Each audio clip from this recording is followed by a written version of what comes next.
So everything must be explained clear, patent, without doubt na itong pera na ito para ito sa ganito. Itong para na ito para sa eskwelahan, ito para sa agriculture.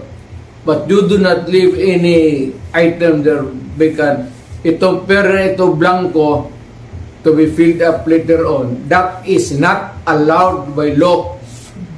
And that budget is already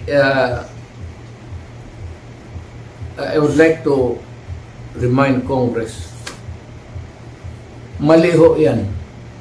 It's invalid. Please correct it. Or recall the budget and demand an explanation kung bakit dumating sa inyo yan na ganun kablangko. We are not, para ka binigyan ka ng blanco cheque dyan, o sige, bahala na kung ano ilagay ninyo. In the same manner, yung mga blanco-blanco dyan, whoever corresponds to that particular item is free to just fill up the amount. That is not, by all commandments of the law, that cannot be valid, invalid, unenforceable.